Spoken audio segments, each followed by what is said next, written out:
for Asocopi. It's a great pleasure to have you here, sharing this space that we have prepared for you and your professional development.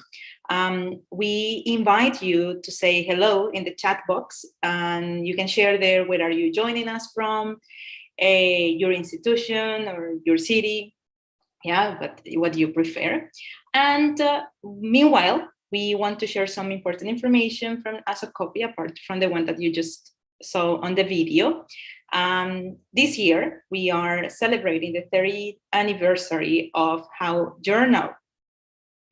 And there is a special issue, which is going to be available in September. And you're invited to participate in a series of meet and greet sessions where you can interact with national scholars and the authors of who have participated in this special issue. The first meet and greet session will be next Thursday at 5 p.m. and we will be with Berta Ramos Holguín and Carmen Elena Guerrero and Álvaro Quintero Polo. You can find, or you will be able to find, all the information about the fees and how can you join us there in Asocopi social media. Okay, so now let's get to what has brought us today here together. So today, Diana Caterine Salazar is going to share with us her insights and experience in differentiated instruction with a talk called Debunking Myths on Differentiated Instruction.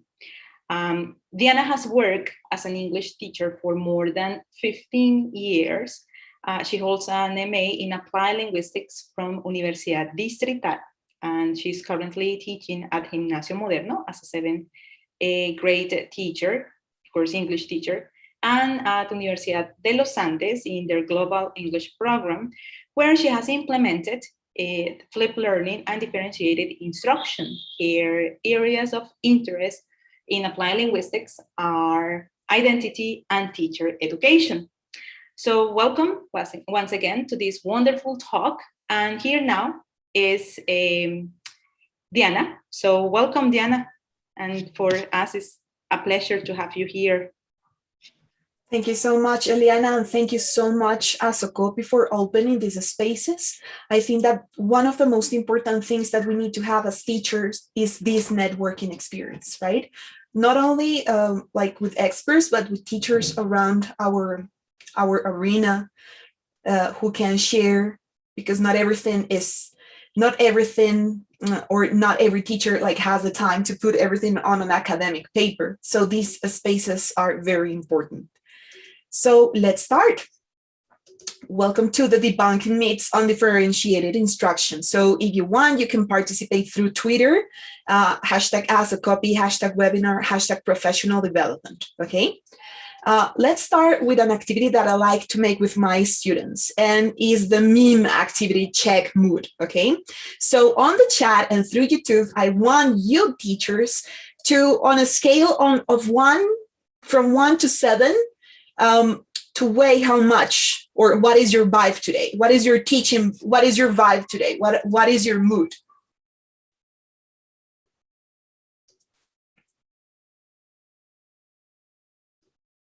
From 1 to 10 on the scale of Ben Affleck. What would you say is your mood right now? Okay, we have 3. We have 1. Okay, we don't have 8, but that would be a 7, 4. Amazing. 5, 6. We have 6s. Yeah, we're one day away from the weekend. So number 4. Yay, those are the vibes, teachers. So let's start. This is going to be the agenda for today. I'm going to be talking about like what is differentiated instruction, what are some of the concepts that we have going on right now. After that, we are going to tackle the myths, right? Those are going to be 3 myths. some of the reflections that I have done throughout this practice in the school and the university and in general my teaching practice. And finally, some Q&A questions. I hope I can be on time there. So differentiated instruction. If you go on Google and you type it down, right, there will be a lot of concepts. Basically, that is a teaching practice, right? Some others say that it's just the pace or the rhythm that we have in the classroom to teach our class. How do we make daily based decision in the classroom? Is a type of instruction, right? But I'm going to talk about the concept from the perspective of Tomlinson in 1999. She said that, yes, it is a framework of how we respond in the classroom in accordance to our learners' needs. And from this concept, there are going to be three key aspects: the part of flexible grouping, the ongoing assessment, and the adjustment part, right? Teachers, we need to adjust all of the time in a classroom. So we can differentiate anything on this framework or in this teaching practice. Content, the process, the material, the resources, but everything should be based on that readiness or that variance that our students have in our classroom. For me, this would be more sort of a framework, an umbrella term that we use, because with differentiated instruction, we can use almost any type of a strategy inside of the classroom, but based on the variances of students. Why, for me, this type of instruction or this type of strategy or this type of framework what's the impact, like the wow part for me, the part of the choice, right? Because when we think about choice, we think, so we need to evaluate students in 1,000 different ways in order to get, I don't know, feedback, right? But choice goes beyond the activity and beyond the type of task that you are doing with students in the classroom. So choice is more the opportunities for understanding, not only for doing things during the learning process, and the way in which you are going to relate with students in the classroom.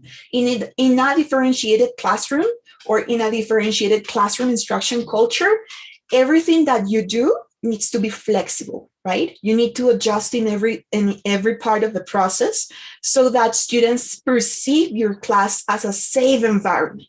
So that's one of the other aspects that I have learned about the differentiated instructions.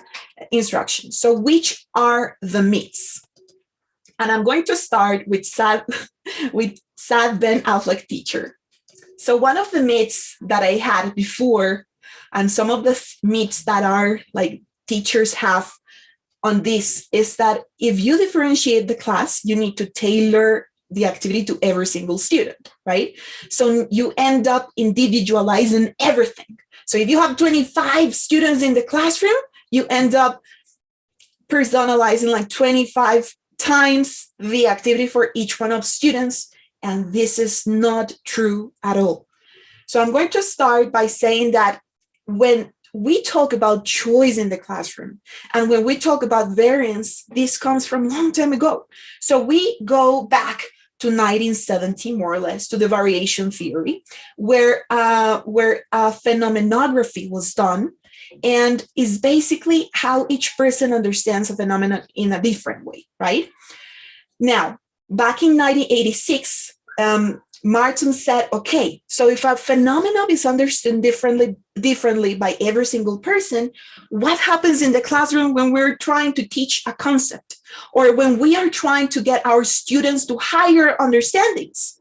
Well, basically, each student is going to learn in a different way, right?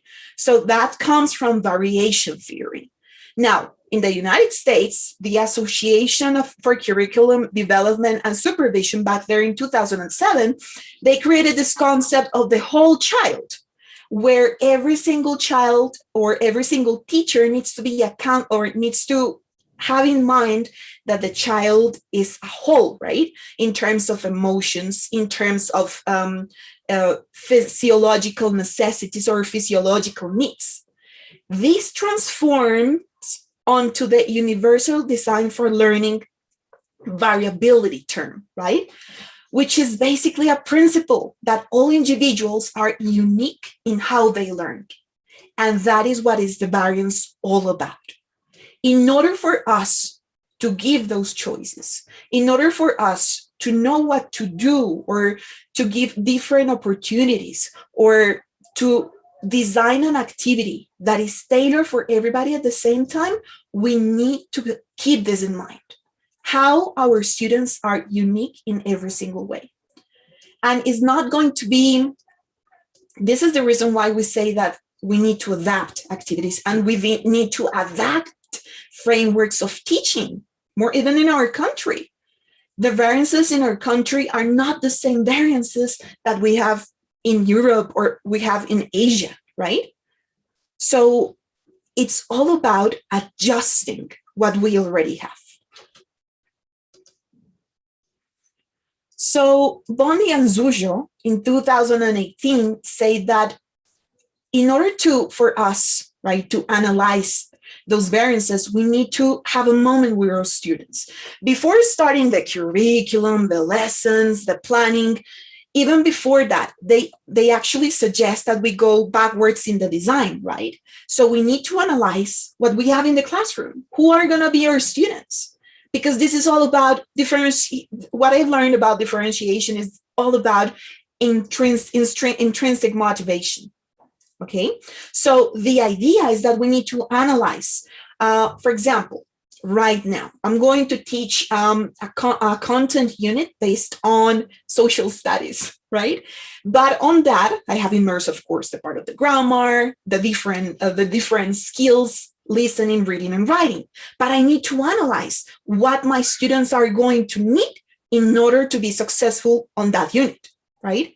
And this doesn't happen just at school. It happens in every single context. So I need to analyze what sort of experiences my students need, what sort of strengths they might need, their interest, right? What higher understandings I want them to get.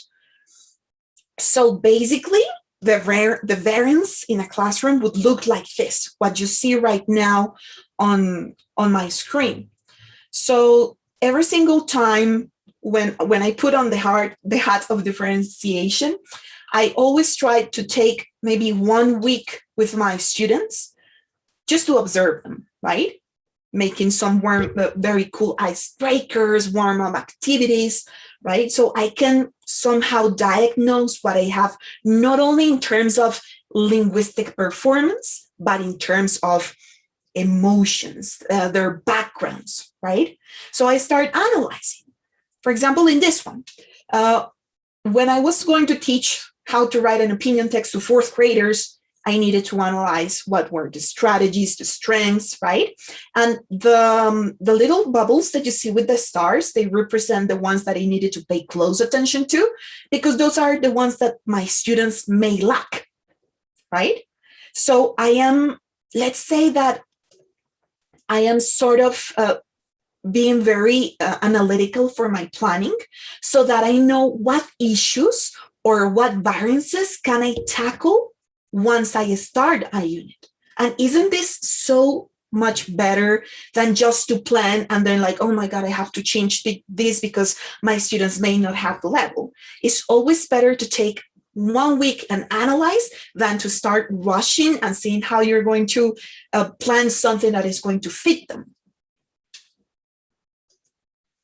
Now, for example, for teenager, it might look differently, right? So I was analyzing what writing strengths they might have in order to be successful in the unit, right?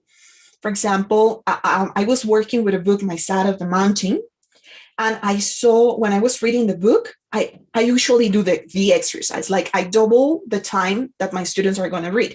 If I ended up reading the first chapter in maybe 10 minutes, they're going to spend maybe 40 minutes or more because there was some challenging vocabulary, right? When I was asking them how they feel about it, they find it tedious because their vocabulary was challenging.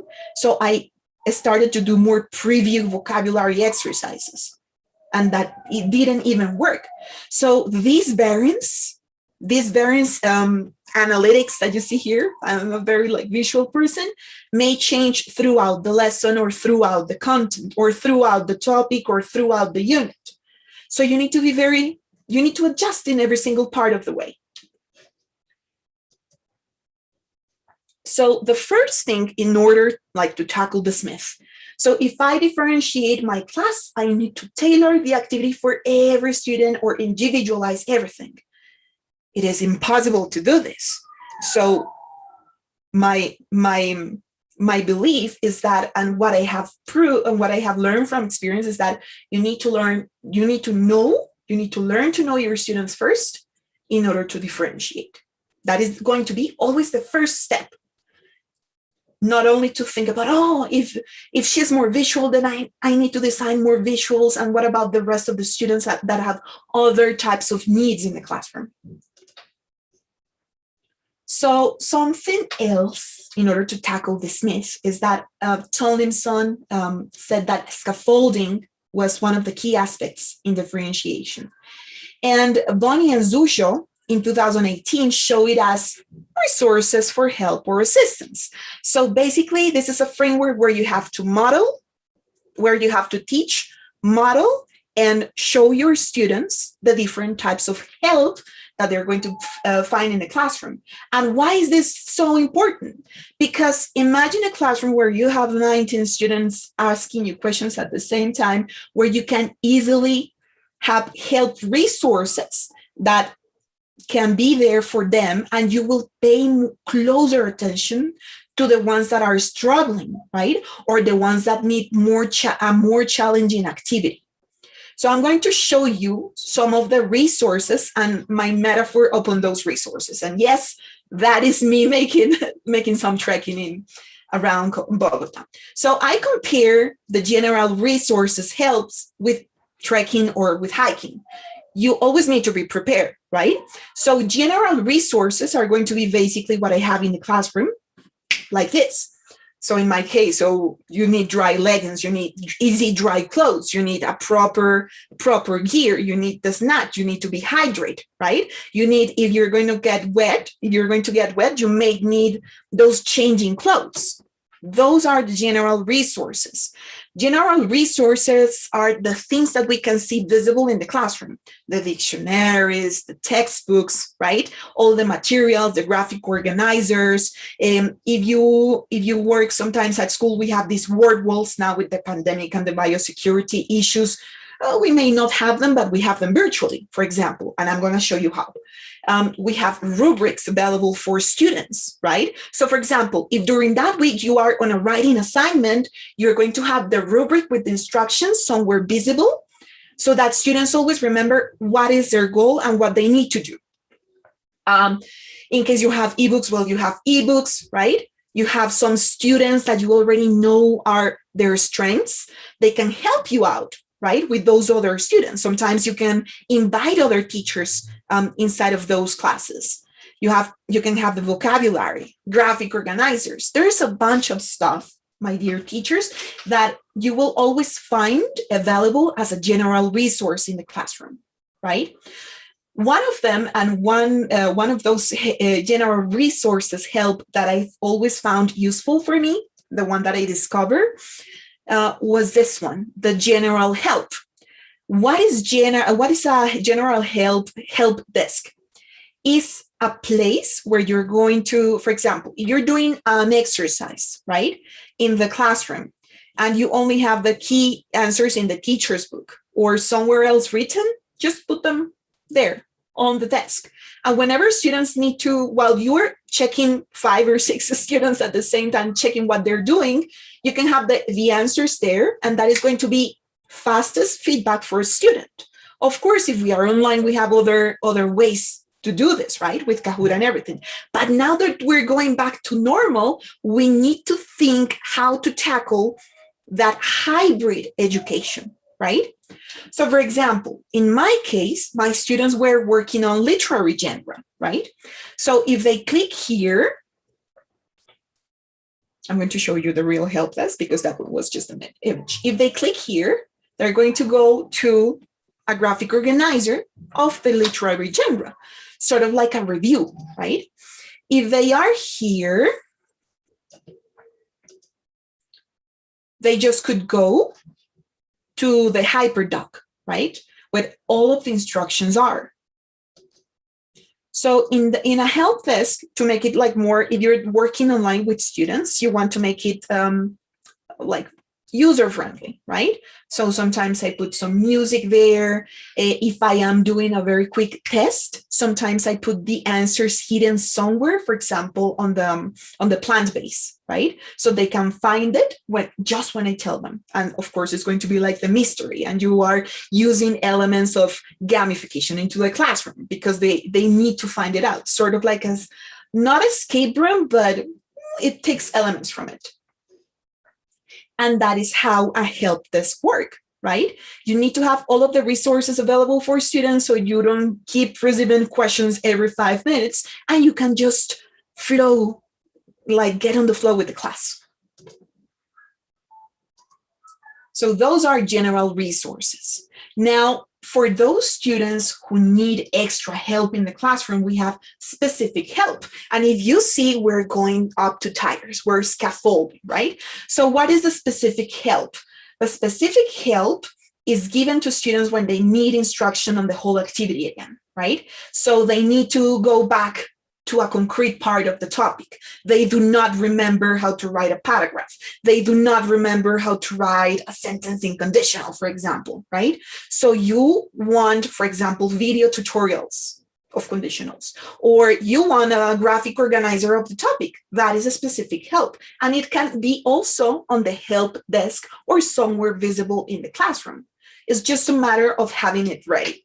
So that part of the tired are called supports, because we're going to support students throughout the activity, but they're still going to have the activities at hand, right? So what does a support look like? For example, here, having the roles. If you're going to make an activity, a collaborative activity, it's always good to have a role in the classroom, right? So I'm going to click here. So this is I made this in Canva for making a collaborative reading.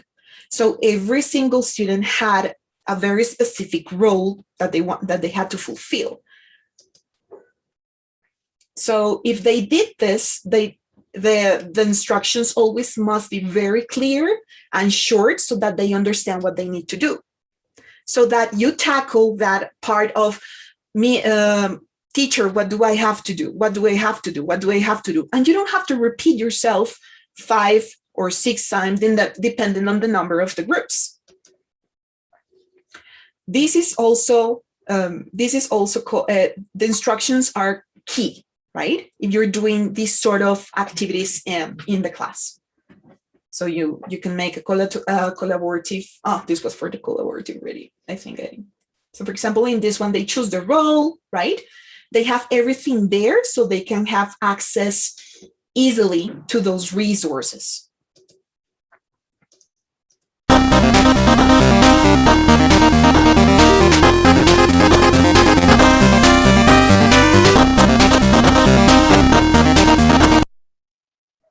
Right? So they have the role there, and it was something more like didactic for them.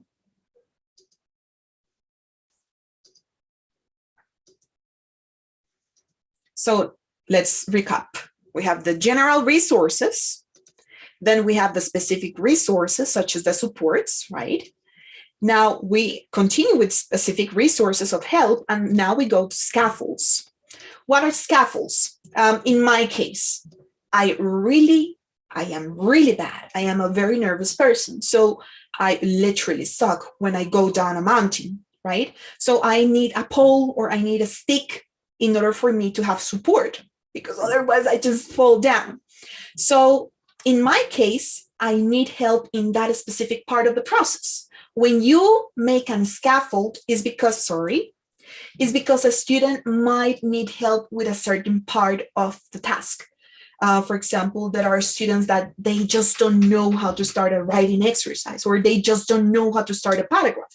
So you may want to think about a sentence framework for them, right? Or you may want to think about a STEM framework, which are the ones that are a little bit more open for them. You need to think about a specific skill. And if I think about a specific skills, then I need to go back to the variances that I showed you before, right? Specific skills are needed because I already know who are going to be those students that are going to be needing those scaffolds along the way. So if this is, remember, supports are still the general help, right? The instructions, the video tutorials, the graphic organizers that you have there for them. The scaffolds are going to be for a specific part of the process, not for the whole process, only one part of the process. It can be the one that you think is going to be the most challenging, right? For example, writing a conclusion, starting a paragraph. How do you start a paragraph if you're going to write an essay, if you're going to write an opinion text, right? So you want students to to get better in that competency, right? And the scaffold is going to disappear at some point. This is very important. They cannot depend on the scaffold every single time. Because if they are in an exam, or if they are in a task, in a final task for an exam, or for evaluating those skills, they most already have known by then what they need to do in the classroom. So, for example, my students, all of them are boys, and they might not understand, or they don't like them.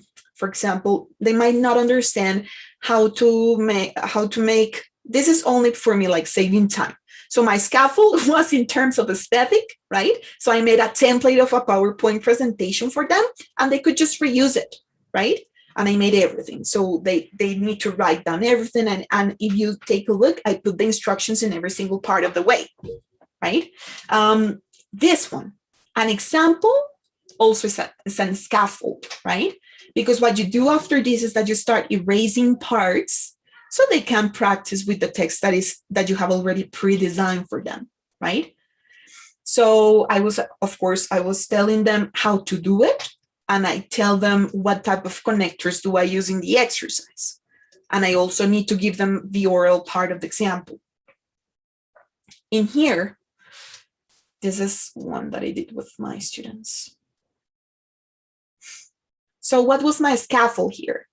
They needed to make some collaborative discussions. So if they go to step number 3, which is the individual work, right? They will see the examples of what I want them to do during the discussion, because they needed to contrast and compare. And this is something that is difficult for them. So you can see an example here of what you need to do. So they have examples of comparing and contrasting. And this is part of that general help, right? Of that support, but also scaffold, because some of them still didn't get it. So what I needed to do was to write something like this with many lines, and they were just using specific connectors.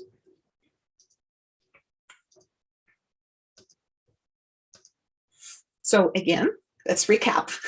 We have general help resources. We have specific help resources, such as supports for all the task, scaffolds for only a specific part of the task. That can be also examples, right?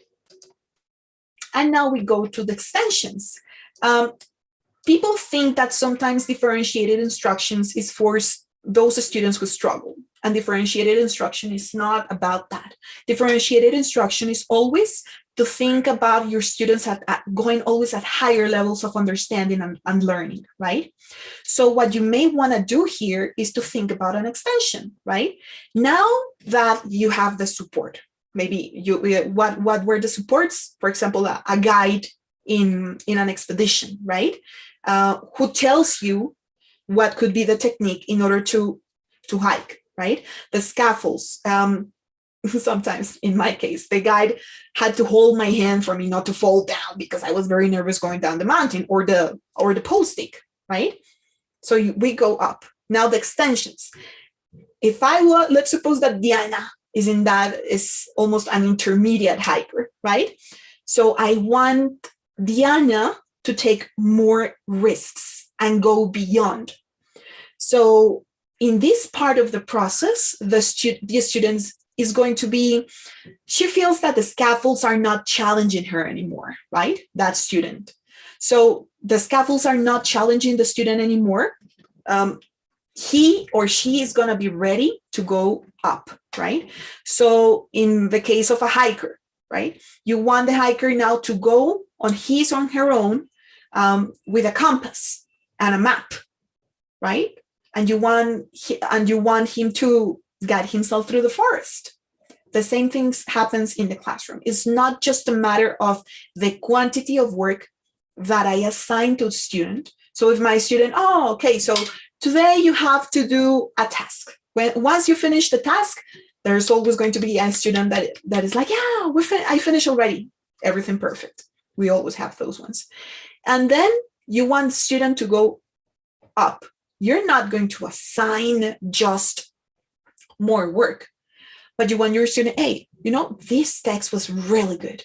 So you want to check that very fast, but you want him to self-evaluate, right? You want him to or her to have more autonomy processes. You want him or her to have more of those higher skills in the Bloom taxonomy and evaluate his or her work. So we have for those like peer evaluation, for example, or self-evaluation, where they can identify those parts of the texts that need improvement. So what do we do with those students and with those parts of the process? Give me a second. In the criteria, the checklist, or the rubric, besides the must-haves, right, the things that are normally going to be achieved for students, I'm going to put one that is above and beyond or amazing work, right? And it's not about the quantity. Above and beyond is like everything that you have in the must-haves, plus show me where you could have done things better and how. Show me in what different ways you could have written this article, right? Or which sentences could you have done, or could you have a structure in a better way? That is the above and beyond. So that is part of that process of the extensions. It can be on the criteria, or it can be part of the task. For example, in the task that I show you of collaborative activity, right? So the awesome dude was for those who were able to use connectors at a high quality, with high quality performance, right? So you want to be very specific with students and always tell them what they need to have in order to reach that awesome dude, or above and beyond, or whatever you want to call it. Okay, also, of course, and this is for me something that is very important, and I'm going to signal it here with my tool from Zoom, is that when you are making rubrics or checklists, you need to be kind with your students. We have those rubrics with low achiever, high achiever, intermediate achiever, right? We want them to have a positive message. So what did I do? Sometimes I put my personal touch with students so that they have a positive message. So even though they are here number 1, right? Response is somehow comprehensible, blah, blah, blah, blah, blah. But look at the message. Not there yet, but hey, it is not impossible. So that is also important when you make an extension process. Sometimes those messages are going to help students to understand, okay, maybe I'm not a low achiever, but I'm there. You are even there, even then you're cheering them up.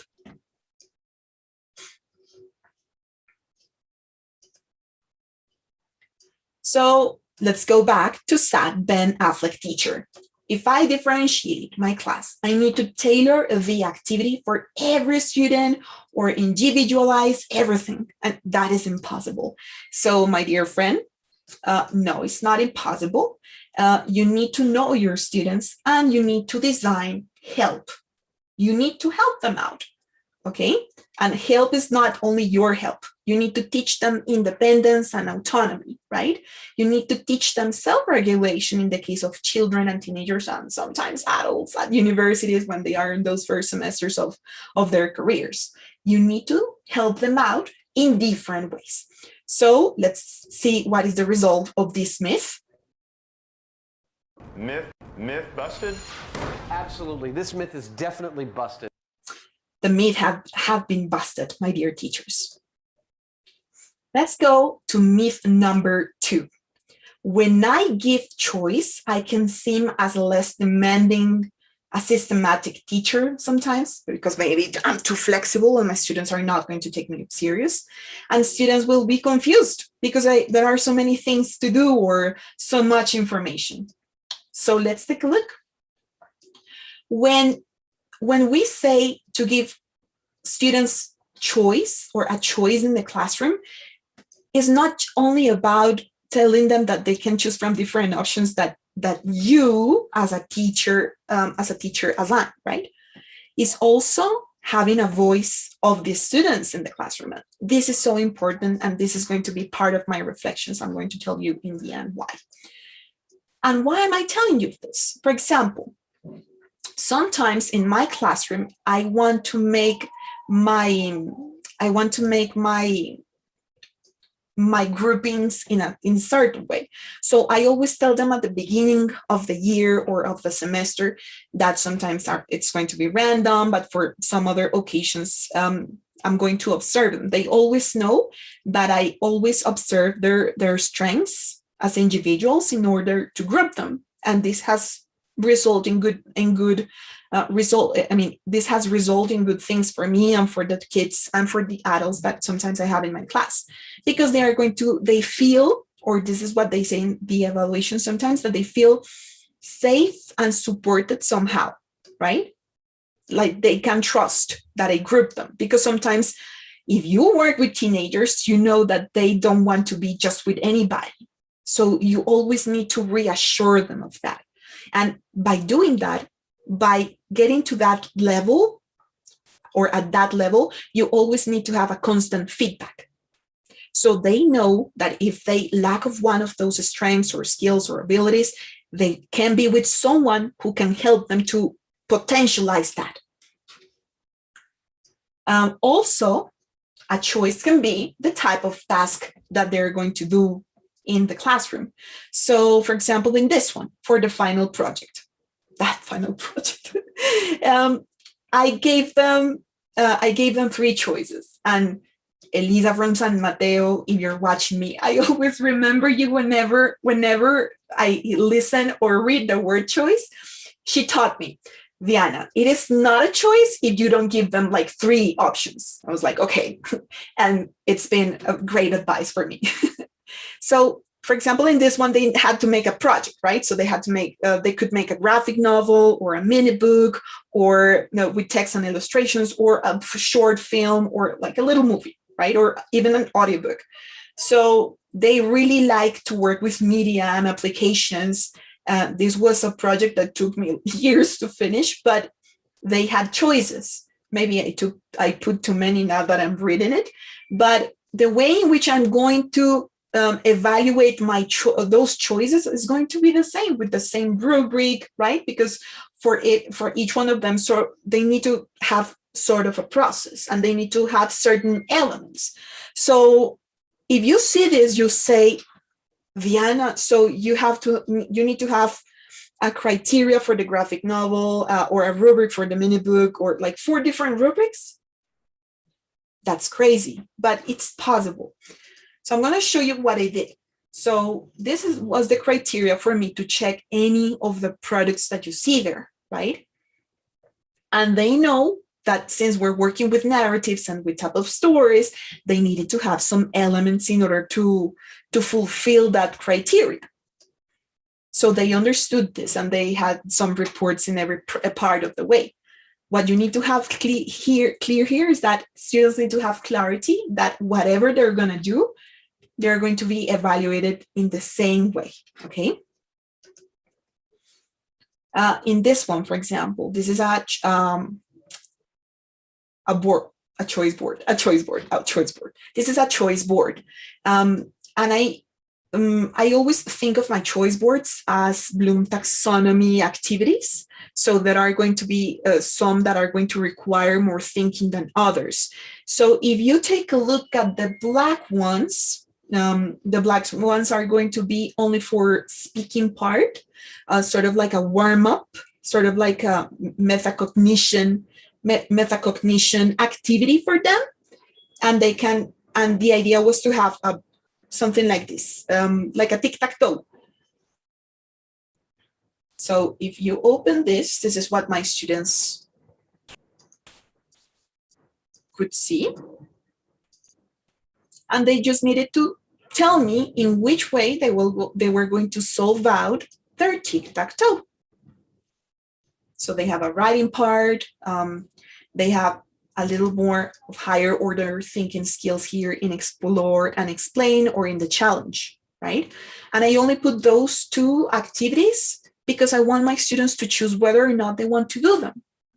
And it's going to be okay, because if you realize, I have like 3 green activities that were the ones for the part of reading and writing, and they have certain types of tasks based on what we learned during the unit. This is also another way of doing a choice board. So this was a choice board. Teachers takes time. It takes time to carry out in the classroom. You cannot, sometimes maybe 2 classes, 2.5, depending on the number of activities.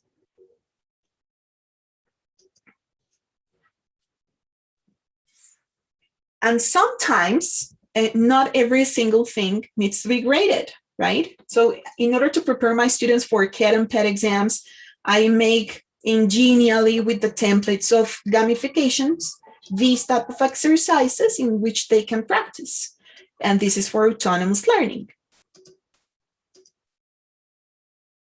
right? So they have fun, they can work it as a group or individually, they have a choice of learning. And sometimes what we used to do at university is to have some mingle spaces with teachers, where students also can enjoy with other levels, right? With other students and more learning opportunities. So if you realize by now, this teacher has a very high level of fun in her classroom. So she will always do something like this. And whatever you design for them, right? You always need to get some feedback from your students. The feedback is not always going to be perfect.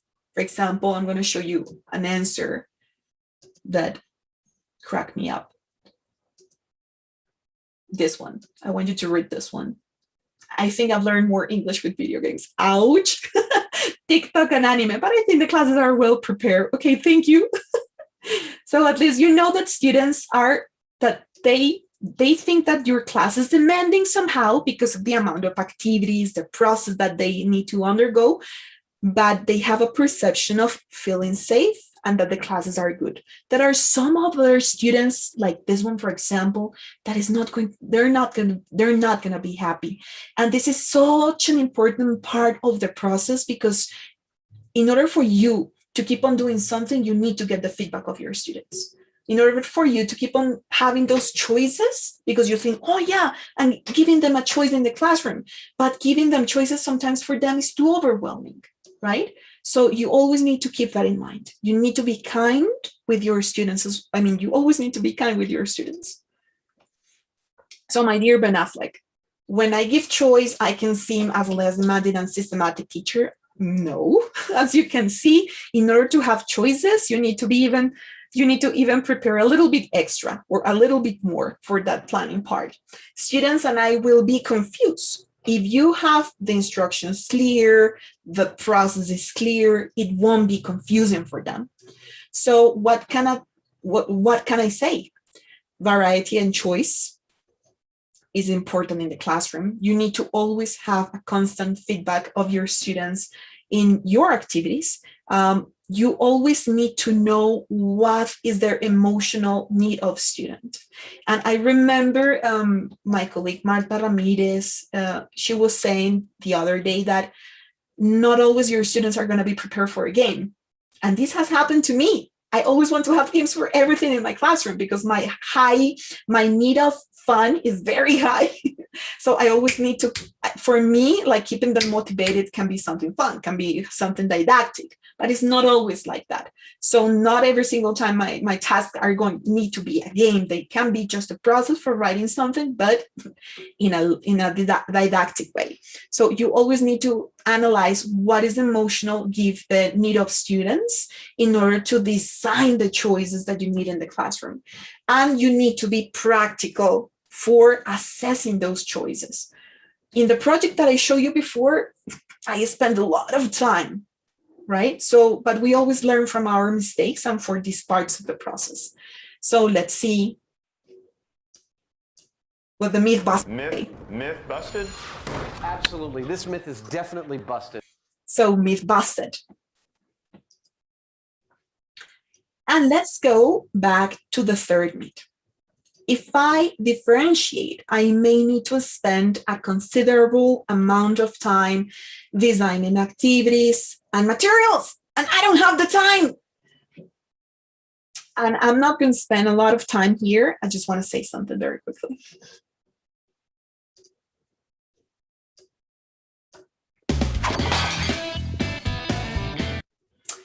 This is plausible. I mean, 50% yes, 50% no. Why am I saying this? There are many resources on websites such as Teachers Pay Teachers, busyteacher.com. Even your teacher guides have many photocopyable resources. For example, what did I used to make at Andes University? With the photocopyable resources, I digitalize them and I transform them into flashcards or games or breakout or escape rooms ingenially, right?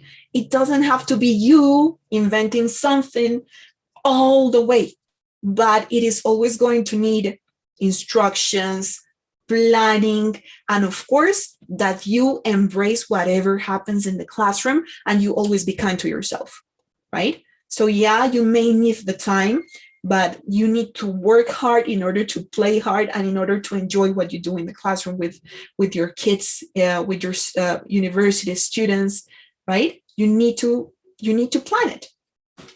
And of course, those resources are going to be there for you. So if you created a Genially for a certain topic, you can just adjust it for the next year and you can just make a copy out of it. Right? If you make a Jamboard, if you make a Kahoot, you can always change something and reuse it, recycle it.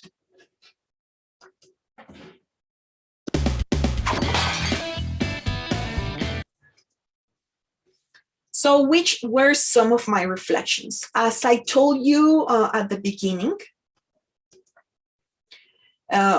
maybe you heard that my research, my interest research was identity, subjectivity. What I learned from these differentiated instruction processes is that the more you do it, the more you allow your students to actually socialize, the less you talk and the more they do, the more of these subjectivities arise. And what is subjectivity, or what is the concept of subjectivity in regards to Whedon and McMata and Rebugini? It's basically how those discourses in the classroom are going to form our students to be people in the future, right? How are we teaching them how to be people, how to socialize, what type of decisions they need to make in order to solve issues or solve problems in the classroom. And this is a constant process, because we need to, because the subjectivities are always going to show in different ways, right? And this is something that just comes up, right? If I give my students to do more of these activities in the classroom, I will always have something such as what you see here, which is the diamond of the Scullin-Bradley positioning theory, right? That our students are going to have certain, for those social forces to develop in the classroom, each student has a storyline. And what are storylines? The backgrounds that they have, right? Each student has a history, a story with each other. They have been knowing themselves. They have been going on for more than 5 years. They have known each other ever since they were little kids in kindergarten, right? Among themselves, there will be always a culture of rights and duties inside of the classroom, right? And this will always carry out a certain position of each one of the students. And for me, this is the most wonderful thing that happens when you implement active learning activities or these frameworks such as differentiated instruction. You're allowing things to happen in the classroom and you're enjoying that, like you're observing.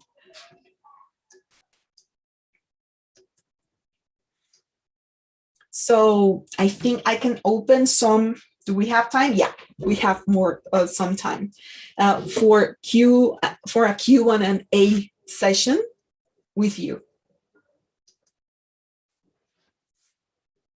Thank you, Diana. Yeah, sure. We have some minutes. Yeah, we still have time for questions. So we don't have any on the comments on the chat box yet. So I don't know if we have any participant who wants to just use the microphone to ask a question or to make a comment.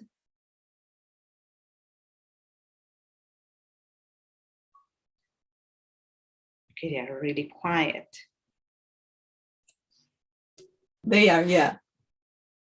Well, I would like to say something. Good afternoon. Okay, thank you. Good afternoon. Well, so all of this is amazing. So it's like probably many of us have been doing this, but teacher Diana has been able to, let's say, organize everything for us to understand what we're actually doing in the classroom. When I saw this, I realized that I've been doing many of those things, maybe not as didactic as teacher Diana has been doing it, but I realized that it's just a matter of organization in my case and how I can adapt every single step to the population that I have, either teenagers or adults.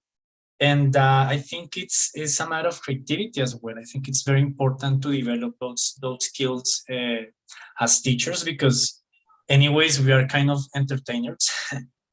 I think this is inevitable, especially now that we've been online all the time, to get the attention, to boost motivation, and how we can handle all of those tools. My main concern is more about like, I like to see probably a bank of links that we can use for activities in order to adapt them. For example, this one about Genially got my attention because I can adapt workshops or maybe previous activities that I have on paper and how I can turn them into a more didactic activity by using technology.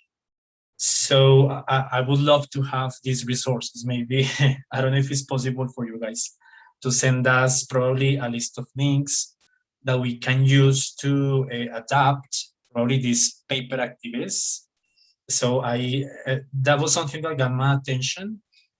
When teacher Jana mentioned the use of, how we can reflect on our students' emotions, how we can get to know them better, for example, during the first week of class, or for a while until we make decisions on activities. I realized that probably most of us have been doing that, but not as didactic or not as organized as Diana is proposing, as she was proposing in her presentation. So I think it's a matter of adapting. Probably we have different approaches. For example, I love working on pronunciation.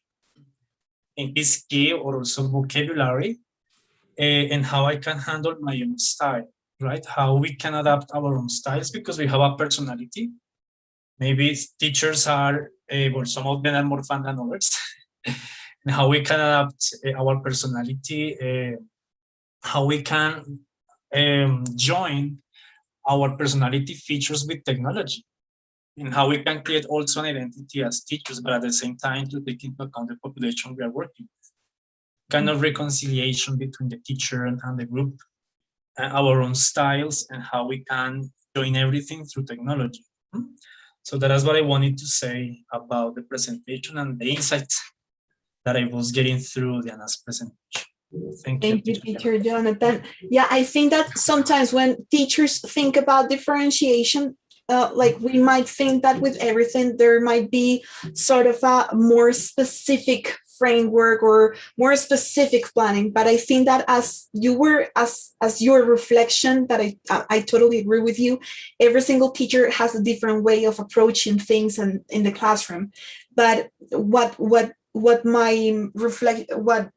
I want to highlight here is that if we help our students, like we have in mind those different uniqueness that we have in the classroom, we might understand our students better, right? And we might like do the classes even better every day. I have one teacher was raising his hand before, teacher Humberto, right? Humberto. Yeah, thank you, Jonathan, for your question. Now, yeah, we have another participant. And go ahead, teacher Jose Humberto, and then Adriana. Hello.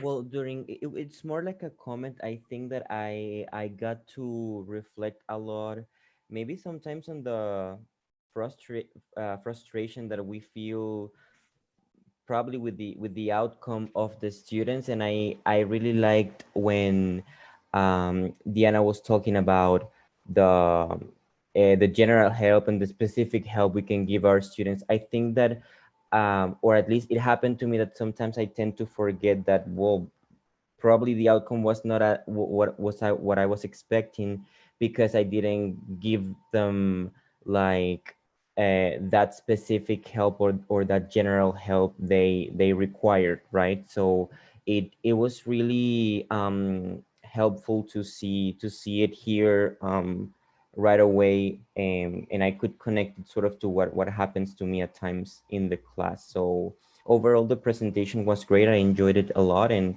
mostly like these certain parts connected a lot to how I feel sometimes, or what I have forgotten at moments, right? So thank you. It's more like a comment rather than a question. Thanks. Thank you, Jose Humberto, for your comment. We have some Adriana. Another hand. Yeah. Adriana Sanchez. Go ahead, Adriana. Hi, Dianita. Hello, Adri. I would like to build on what the teachers were saying. The other teacher said that we all have our teaching style, and that's as important as recognizing that our students have their own learning style. Mm-hmm. What Dianita was showing was also part of her personality. I mean, what we teachers do and show to our students is who we are. And sometimes we forget that maybe our students also need that somehow freedom to show who they are through their product. So getting to allowing them to have a voice and a choice on the way that they want to present a product also allows to recognize who they are and the way they like to work. Not all our students are fond for writing or for drawing or for doing role playing or for many other things. So giving them the choice on the way they present a product, not only on our expectation of what a good product is, but maybe following just the path that we guide them through is going to let us recognize the real outcomes of the topic or the real outcomes of the unit, but on their own style.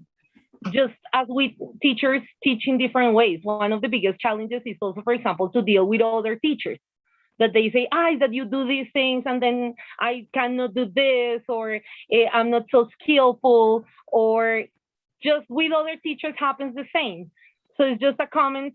Also, thank you, Anita. It was a great presentation on how we can also teach our students these kind of tools and different ways in which they can present what they know, what they have achieved, and give them the confidence that our way is not the only way.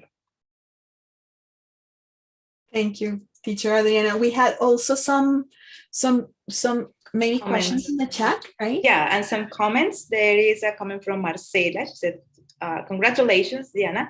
You have given me great ideas to implement in my classroom. We have a comment, a question actually from Ulrich. He says, during the feedback assessment phase, how do you get students to be interested and pay attention to the work of other groups or students who made other activity choices? I usually, and this is just me, something that I learned from a school that I used to work with. I usually make at the beginning of the year, this is more like for school environments, a constitution of my classroom. What do they expect from others to, like, how do they expect others to behave in the classroom? Yeah, and they design their own consequences. Of course, I mediate that somehow, but this is something that I do. I give them the choice of discussing what is the best way to behave in the classroom, how can they build a more comfortable and safe environment. Like, I always give them a choice so they feel safe with even how they behave and what's going to happen. It's more them talking than me. Right? Of course, we have these reflective opportunities because, of course, there are parts in the process where they don't pay attention at all. and in a class where 5 or 6 groups have to present, I would actually suggest to divide it, right? So maybe we do not spend a whole class doing one thing, but we divide the tasks. So they know that for a whole week, they will be presenting maybe 2 or 3 groups a day.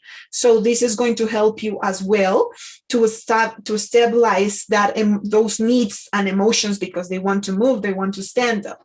So that is also important to teach them to be mindful in the classroom as well. Thank you, teacher Ulrich. I hope that answers your question. Okay, of course, he adds here, thank you for your presentation, excellent. There is another comment from Monica. She says, Diana, congratulations. It was so interesting to see your presentation. I can connect many of your ideas to the reality of my classroom. Congrats, dear Diana, excellent presentation from Gabriela. Yolanda, thanks for sharing your ideas and work. Diana, thanks for Professor Yolanda, what you're thinking here. Here, dear Diana, it was extremely interesting, and it is always very nice to see your work. So many ideas to be considered in my class. Thank you. And more thanks here from Claudia and Diana. So thank you very much. Also from ASOCOPY, Diana, for accepting this invitation and for being here, sharing your ideas. And I'm pretty sure that now, I guess we feel more confident to implement more elements in our classrooms and in our classes due to that process of debunking those myths around a differentiated instruction.